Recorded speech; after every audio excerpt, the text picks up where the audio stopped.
In Psalm 87 and verse 7, the sons of Korah sing that the singers and the players on instruments say, "All my springs are in you." Now, in order to understand precisely what they mean and what or of whom they're singing, we need to go back to the beginning of the psalm. His foundation is in the holy mountains. The Lord loves the gates of Zion more than all the dwellings of Jacob. Glorious things are spoken of you, O city of God. The psalm talks about the peculiar privileges, the distinct blessings that belong to those who are born in Zion, born in Jerusalem, because the Most High himself establishes her. The Lord records when he registers the peoples, this one was born there.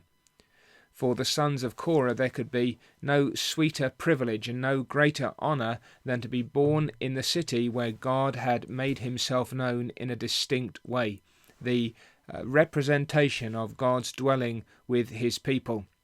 The tabernacle came to Jerusalem, the temple was established in Jerusalem. That was the environment, that was the location where God showed himself to be with and among his people.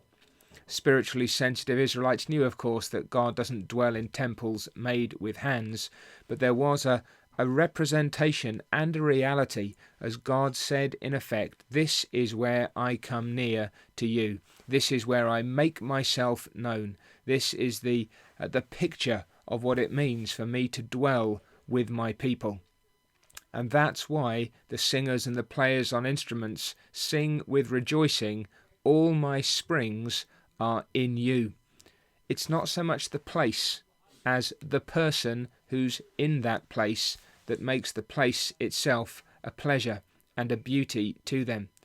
It's the fact that this is the city of God that makes the Zion of which they sing so precious and pleasing in their sight.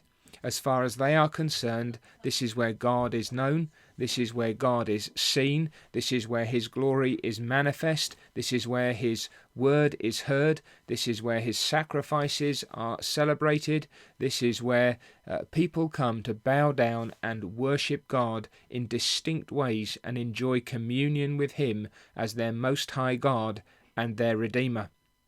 And it is the exclusive source, then, of their joys and delights. It is the place from which they draw all their sustenance and their help.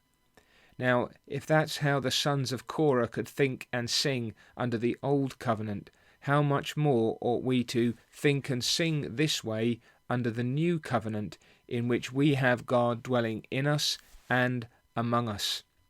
Do we think of the Church of Jesus Christ in this way? Do we think of the Christ of the church in this way? Now remember, we're obviously not speaking about a building. The Church of Christ is a people, not a place. The place is simply where we happen to gather. The promise is that Christ will be with us when we gather by his Spirit to make God known to us.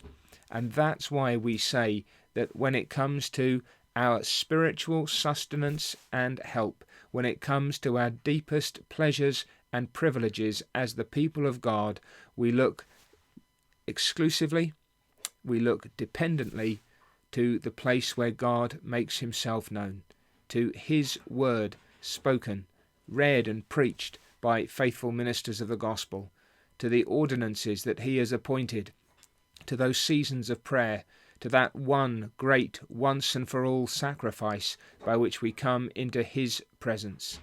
That's why we long for the Lord's Day. It's why we long for the restoration of the gathering of the saints if we're still cut off from that.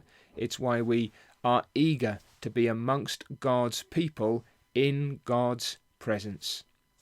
Is that then the expectation and the declaration of our hearts as we come to worship God on the first day of the week, that we come together with the other living stones into the very presence of God, the spiritual temple that is being built for the glory of his name, and we come to praise him and to express our dependence upon him, saying again, "All my springs are in you."